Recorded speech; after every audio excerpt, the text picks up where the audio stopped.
भूत प्रेत के किस्से सुनने में बेहद रोमांचक और दिलचस्प लगते हैं, लेकिन क्या हो जब ये किस्से सिर्फ किस्से ना रहकर एक हकीकत की तरह आपके सामने आए। आज की युवा पीढ़ी भूत और आत्माओं के होने पर विश्वास नहीं करती, लेकिन जिस पर आप विश्वास नहीं करते वह असल में है ही नहीं, ये तो संभव नहीं है ना।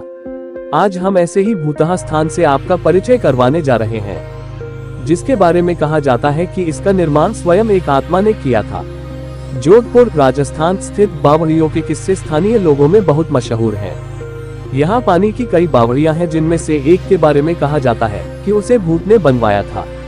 जोधपुर से लगभग 90 किलोमीटर दूरी पर स्थित रठासी नाम का एक ऐतिहासिक गांव है।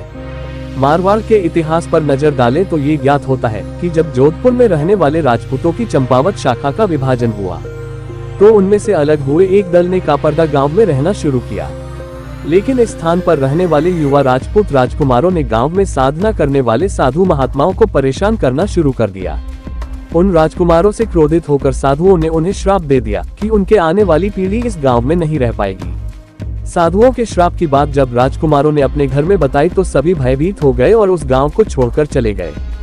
इस गांव को छोड़कर वह जिस गांव में रहने के लिए गए उस गांव का नाम है रठासी गांव। ये जोधपुर से लगभग 90 किलोमीटर की दूरी पर स्थित एक ऐतिहासिक गांव है। इस गांव में एक बावड़ी है जिसके बारे में कहा जाता है कि वह भूतों के सहयोग से बनी है, अर्थात उस बावड़ी को बनाने में भूत प्रेतों ने गांव वालों की सहायता की थी। ठाकुर जयसिंह के महल में स्थित इस बावड़ी को देखने के लिए लोग दूर दूर से आते हैं। इस बावड़ी के विषय में ये कहानी प्रचलित है कि एक बार जब ठाकुर जयसिंह घोड़े पर सवार होकर जोधपुर से रठासी गांव की ओर जा रहे थे, तब रास्ते में ठाकुर साहब का घोड़ा उनके साथ साथ चलने वाले सेवकों से पीछे छूट गया और इतने में रात हो गई। राजा का घोड़ा काफी थक चुका था और उसे बहुत प्यास लगी थी। रास्ते में एक तालाब को देखकर ठाकुर जयसिंह अपने घोड़े को पानी पिलाने के लिए ले गए। आधी रात का समय था। घोड़ा जैसे ही आगे बढ़ा राजा को एक आकृति दिखाई दी, जिसने धीरे धीरे इंसानी शरीर धारण कर लिया। राजा उसे देखकर डर गया। उस प्रेत ने राजा को कहा कि मुझे प्यास लगी है, लेकिन श्राप के कारण मैं इस कुएं का पानी नहीं पी सकता। राजा ने उस प्रेत को पानी पिलाया और राजा की दयालुता देखकर प्रेत ने उसे कहा कि वह जो भी मांगेगा वह उसे पूरी कर देगा। राजा ने प्रेत को कहा कि वह उसके महल में एक बावड़ी का निर्माण करे और उसके राज्य को सुंदर बना दे।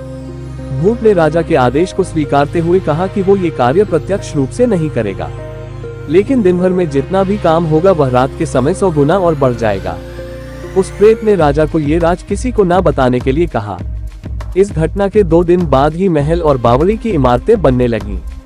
रात में पत्थर ठोकने की रहस्यमय आवाजें आने लगी। दिन प्रतिदिन निर्माण काम तेज गति से बढ़ने लगा, लेकिन रानी की जिद करने पर राजा ने ये राज रानी को बता दिया कि आखिर निर्माण इतनी जल्दी कैसे पूरा होता जा रहा है।